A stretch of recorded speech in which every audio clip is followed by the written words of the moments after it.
Okay, guys, we are now back and we are ready to go. For those of you who may not know who I am, I'm Alian Oliver. I am a coach, trainer, consultant in personal development, branding, strategy, and communication. And for those of you who do know me, welcome. I've decided to make this a continuous effort and come on and share my perspective, not only from my experiences, but also from what I've learned over the years from others as well who have either come through different programs, had consultations with myself, or persons who mentored me. So today I want to kind of focus a little bit more on two key things one key thing I brought up yesterday, which is vision. And then I want to kind of add goal setting to that list because what I've found and the questions that have come in since the live yesterday is that persons are trying to find clarity as to how to build a vision for themselves and a vision that matches what goals they're trying to attain in life generally. Most questions came in about business specifically and how do you build a vision around business. And I kind of want to provide three key points on vision that can both be applicable to whether it's business, um, yourself as an individual, or even life in general. Because sometimes these key principles are just that principles that set a foundation for no matter what you're doing, no matter what sector you're in, that help you to mold the vision long term. Because vision is really meant to be down the road. What is it I really see happening either for myself or for others around me or for the impact I'm trying to make? And I've often found over the years, especially even in creating a vision for myself, that I myself didn't feel like I even had a clear vision for myself. I remember a time back when I was in a class. I was not teaching this class. It was an advanced mentorship course, and I was trying to get training on how do I effectively mentor others, especially in the corporate space. And I will never forget the facilitator asked me the question along the lines of when I turn 65, so when I turn the age of retirement, generally, what will my life look like? And I was like, wait, what? How you mean what my life will look like? I'll be retiring. I'll probably be living my life. I'll be spending the money I earn. I was like, I don't know. What would my life look like? And then he went on to ask me the question of if I wasn't able to make 65. So let's say I stopped short, God forbid, at 45. What would my life look like? And what could I do should should life end at the age of 45? What could I do that I could still generate the same impact or I could still generate the same purpose that I wanted to find at age 65? And I was like, whoa, this is way too much for me, man. I can't, like, this is too much. But what it did is got me thinking. And it got me thinking about not only what I want life to look like, but who I wanted to be around and also what I wanted life for others to be who were around me, if that makes sense. So, one of the key things I asked myself after those questions was, what is it that I am worth? Like, truly.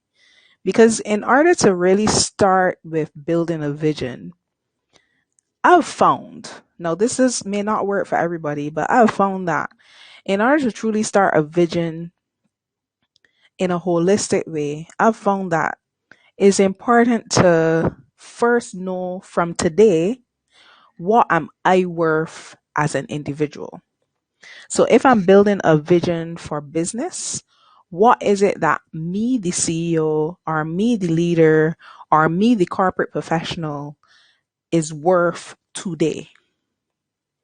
Because generally, when we build a vision, we're building for something bigger than what we are today. We're building for something that might seem untouchable or might seem like it's impossible to achieve, but we know it's something we are driven to achieve. And in order to kind of bridge that gap between what that higher advanced me will look like versus what I look like today, I kind of have to understand first or start from a place of understanding what's my worth today. And very often, what I've found is that a lot of people, they kind of build their worth from how other people see their worth. And it's so funny to me because some people might even know your worth, but many of them may hope that you don't know your worth. I can let that sink in for a minute. Some people might know your own worth, but they might hope that you don't know your own worth. And in many ways, that holds you back from even reaching where you want to go, from reaching the place you want to be at, and from even how you think about yourself, how you think about your business, how you think about your team, how you think about the profession you have. Like a lot of that sometimes is built around how others see you. And although it should not be that way, because there's that image of you should know your worth regardless of what others think of you. But very often, let's be real, like a lot of us sometimes build our worth around how other persons see us or value us or respect us or cherish our abilities and skills. And I've realized that that's not it. That's not is not worth playing on the beliefs of others to determine how valuable you are as an individual. And it's important for you to really dig deep. A lot of persons aren't quite clear about who they are as individuals, and it kind of skews how they think about the future, how they think about, you know, what are some of the things they're even capable of achieving. Success is a big word. Success is a huge word, but many people don't even have it defined. Like, what does success mean to you? And what's even more important isn't defining success by even a dollar amount. Because, okay, many people are like, I want to be a millionaire, but what does that really mean? What does it mean to be a part of the Two Comma Club? And what does it mean to generate that amount of wealth? Are you really successful or are you just wealthy? And those are two separate things. And I digress.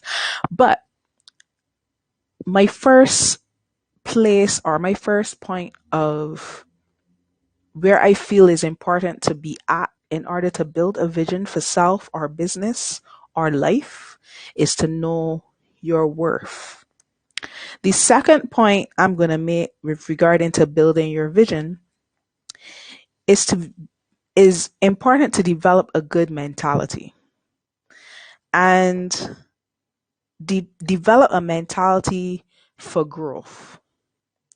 Now, very often we have grandiose ideas, we have grand visions of what we want to see, but very often we don't have the mentality sufficient enough that should we reach that vision that we're looking to or thinking we will reach to, we don't have the mentality for growth. So when we get there, we don't know how to manage it. We don't know how to effectively use what we have.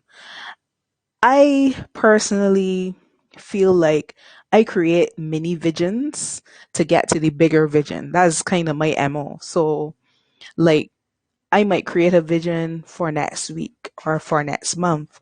I might decide, okay, by next month I'm gonna have 5 more clients. And these clients are going to be in X bracket for X particular service, and I expect to generate X amount. But that isn't the big picture. The big picture might be I want at the age of 45 to, at the drop of a hat, be able to travel the world for pleasure, earning money without having to manage the business I'm in on my own. That might be my big vision. But then there's many visions along the way. But in order to do all of that though, in order before I even start to set tasks, before I even start to really develop and move forward into strategy, I kind of have to be mentally prepared for it. And being mentally prepared might mean learning more, having more knowledge of things like investments or things like um, savings, and understanding how to truly tap into different opportunities. Having the right mentality of a leader and understanding it's not only about you, it's about others. And how do you develop a network of persons who are valuable and could benefit from this success that I am hoping to achieve? For me, mentally, if I'm not there mentally, if I don't have the stability, if I don't have, the mental soundness, if my mental well-being is not at the place it needs to be, and if I'm not ready to receive that growth, then the vision is going to be harder to either get to, or when I do get there, I won't be able to manage it. So that's point two: knowing your worth and developing a good mentality for growth. The third thing is, and the final one of the final things, I mean, there's a list of many others, but these are the three that stand out to me most, is choosing your mentors and network wisely. Everybody needs, everyone that is in a particular profession, um, maybe an entrepreneur, someone who's looking to develop himself as a leader. I personally believe each person should either have a mentor or a coach that can help to, or both, that can help to bounce ideas off of, help to give advice to. It is a system of support that allows you to learn and gain wisdom from persons who've been in the game, know what they're doing, have done just what you're looking to do, or even more. And it gives you a sense of foundation that allows you to be one step ahead of others. What I've found is persons who are able to not only guide, but almost pull out of you what you didn't even envision for yourself is so important. And choosing who that person or persons is and are is so critical, because the wrong mentor could guide you down the wrong path. And very often we hold very strong to what mentors say. Um, and understanding the difference between the two, meaning a mentor is someone who might give you direct advice and guidance, whereas a coach is someone who more guides you toward building the guidance that you know already innately. um, and then building the network around you. So, who are the people you hang out with typically? What what are some of the conversations you have? How can you tap into their intellect? Is it an intellectual space? What kind of environment is it typically that you have when you're around your network? Like, all of these things kind of tap into where you're looking to go. Because if persons aren't in the right headspace, in the good mental health space for growth, or if there are persons who may not necessarily be bringing sufficient worth to the network that's around you, then very often than not, you're going to find yourself straying away from the true vision that you're looking to see or could imagine would exist. And that's not where you want to be at. So the three, for me personally, I've found that I have a huge vision. I have actually many. And these three things have really hit home for me when I was able to truly push aside my fears and insecurities and tap into my what I know my worth is. Even down to how I value my services now is light years away from how I was maybe 5, 10 years ago. And understanding how to be mentally prepared for growth was a big one because as I grew, I was able to adjust to that growth. And then three, choosing the right persons who could guide and support and a network that would either help you to mold where you're at, plus also taking you away from the perils of business and could help you to almost forget so that you also have a state or a mental rest as well. Because a network can also help to build that stability that you need in terms of your balance of life. And then on the goal setting, because of course, with every vision, you're going to need to set goals along the way. And there are three main things that really stood out to me over the years. I know when I was setting goals in the past, quite honestly, I was not thinking big enough. When you set a goal, I really believe when you set a goal and it's not scaring you to the core of your pit, is not scaring you to the point where you feel like, oh my gosh, this is not gonna work, it ain't big enough. Simple, it's not big enough. And I've realized over the years, I remember working in Dallas, one year, I think it was 20, can't remember what year, and I was working with an organization who basically helps to develop programs for youth. And I would never forget sitting in that boardroom and we were having a discussion and I was helping them to build out a program for their alumni. And we started to talk about fundraising. And I started to share my perspective on fundraising and what are some of these strategies that we could use for fundraising and different things like that and how we could incorporate the alumni in that effort. And like literally 2 minutes later, the CEO came in and was having the discussion. And he was like, "Okay, so what's the big picture? Where are we going? What's the vision? What's the goals we're setting? And what's the targets for those goals?" And I remember him saying, "Okay, right.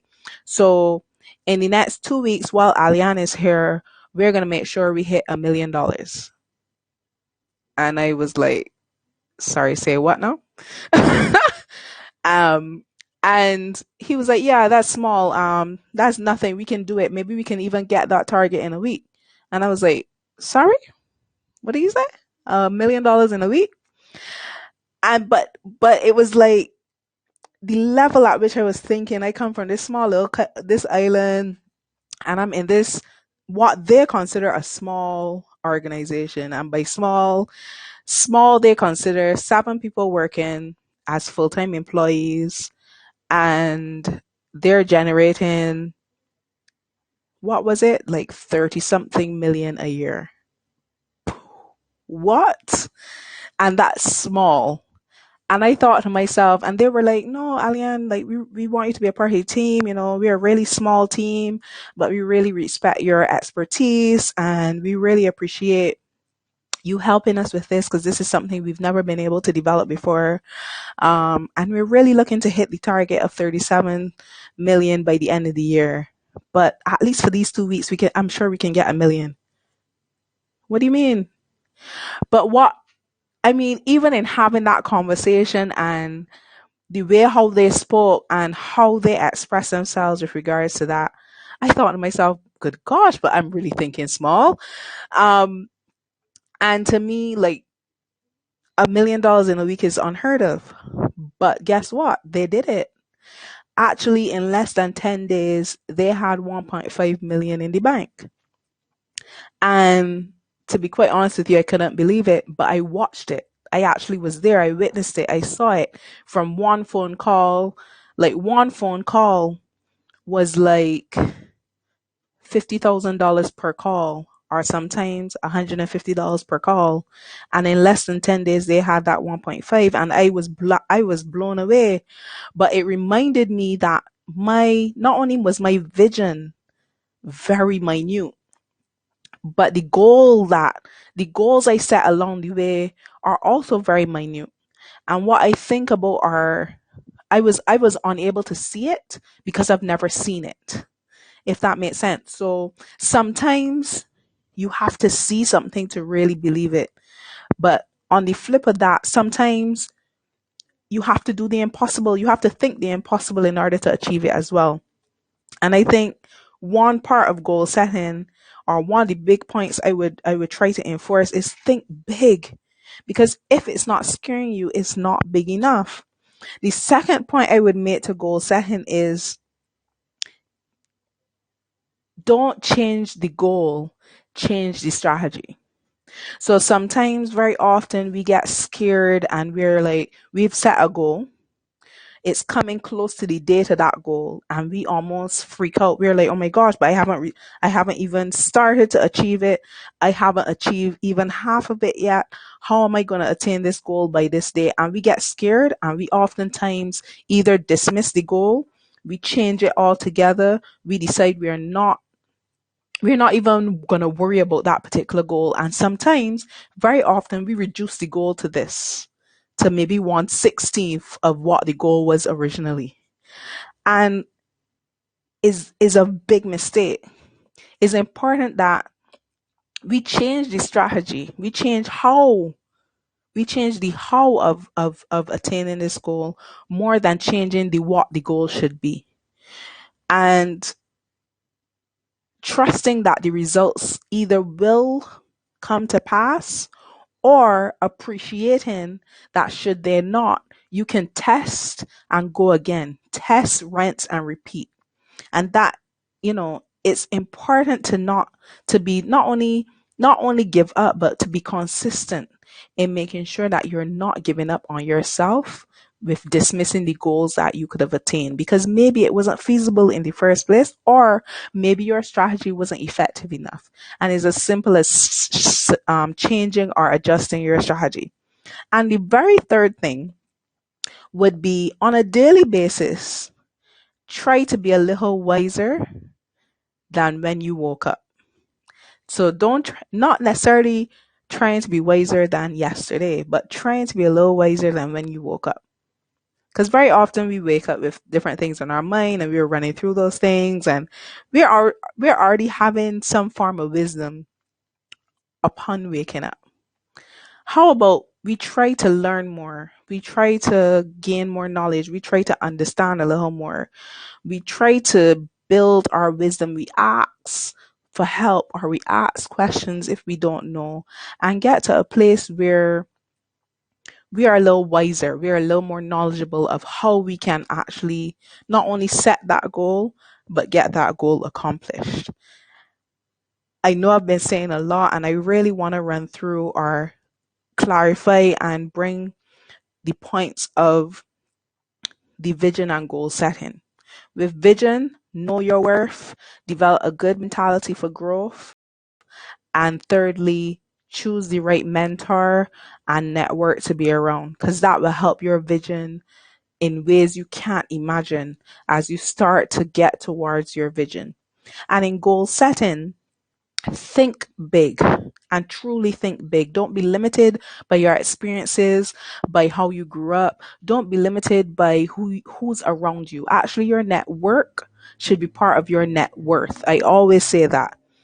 Secondly, don't change your goal, change the strategy, change the formula, change the way in which you formulate the way in which you're going to attain this goal. And thirdly, try to be wiser than when you woke up.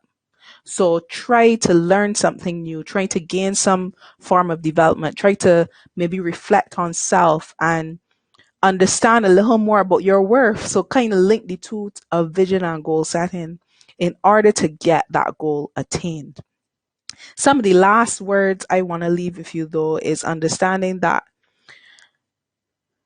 your career is kind of what you're paid for, but your calling is what you're made for.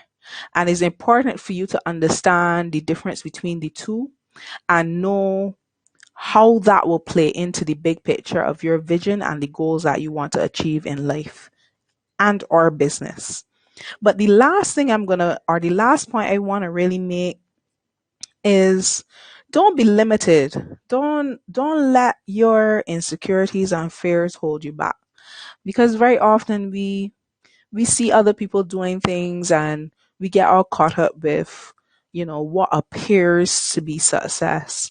And what we don't realize or often realize is that a lot of that is curated. A lot of that is what they want you to see, not necessarily what is actually occurring. And I want you to tap into self and really look inwardly at, why am I here? Why is it that I exist on this earth, and how can I play an active part in building not only a better vision for myself, but a better vision for others? So the question I'm going to leave with you today is, what are you passionate about? Like, what are you truly, truly passionate about? And maybe let's see if we can start to build the vision that you want to see and set the goals towards that vision built around or crafted around your passion.